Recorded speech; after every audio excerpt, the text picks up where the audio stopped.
Cool రేట్లు stagnation అయింది. మొత్తం దేశంలోనే కూల్ రేట్లు కానీ వేతనాలు కానీ ద్రవ్యోల్బణంతో పోల్చి చూసినప్పుడు స్టాగ్నేట్ అయినాయి, పెరిగింది ఎక్కడా కనపట్ల. ఒక సంవత్సరం కొద్దిగా పెరిగిన ఇంకో సంవత్సరం పడిపోయిన సందర్భం, దశాబ్దం మొత్తం చూసుకుంటే యావరేజ్న స్టాగ్నేట్ అయి ఉంది. మరి కూల్ రేట్లు బాగా పెరిగినాయి కాబట్టి 60 రోజులు మేము పెరుగుతున్నాయి కాబట్టి 60 రోజులు మేము నిషేధిస్తున్నామని చెప్పేసి వాదన కూడా బోగస్ వాదన.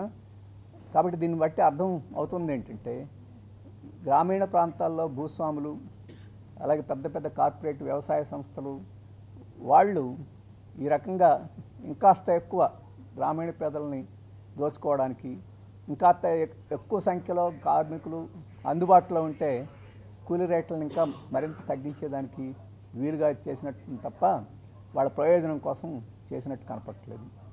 ఇంతకుముందు 90-10% నిష్పత్తి ఉండేది. 90% కేంద్ర ప్రభుత్వం ఖర్చు పెడితే 10% రాష్ట్ర ప్రభుత్వం వాటా ఉండేది. ఇప్పుడు దాన్ని 60-40గా మార్చేశారు. ఈ 60-40లో కూడా ఇంతకుముందే చెప్పినట్టు నార్మేటివ్ అలొకేషన్, అంటే డిమాండ్ని బట్టి అలొకేషన్ కాదు, నార్మేటివ్ అలొకేషన్. ఈ నార్మేటివ్ అంటే ఏమిటో చెప్పలా. అంటే కొలబద్దలు పెడతారు, మీ దారిద్ర్య రేఖ ఎంత ఉన్నారు, మీ జనాభా ఎంత ఉన్నారు, మీ జిఎస్డిపి ఎంత ఉంది, కాబట్టి మీకు ఎంత కేటాయిస్తామని చెప్పేసి నార్మేటివ్ అలొకేషన్ అని చెప్పేసి, it is not normative allocation, it's a political allocation. వారి వారి రాజకీయ అవసరాలను బట్టి ఈ కేటాయింపులు చేసి రాజకీయ లబ్ధి పొందడానికి ఈ స్కీమ్ని పూర్తిగా ఒక రాజకీయ స్కీమ్గా, ఎంప్లాయ్మెంట్ స్కీమ్ కాదు, ఒక పొలిటికల్ స్కీమ్గా మార్చేసింది కేంద్ర ప్రభుత్వం. ఇది ఒక ప్రమాదకరమైన అంశం అని చెప్పేసి మేము చెప్పదలుచుకున్నాం. అలాగే ఇంతకుముందు వేతనాల చెల్లింపులో ఆలస్యం అయితే పెనాల్టీ ఉండేది.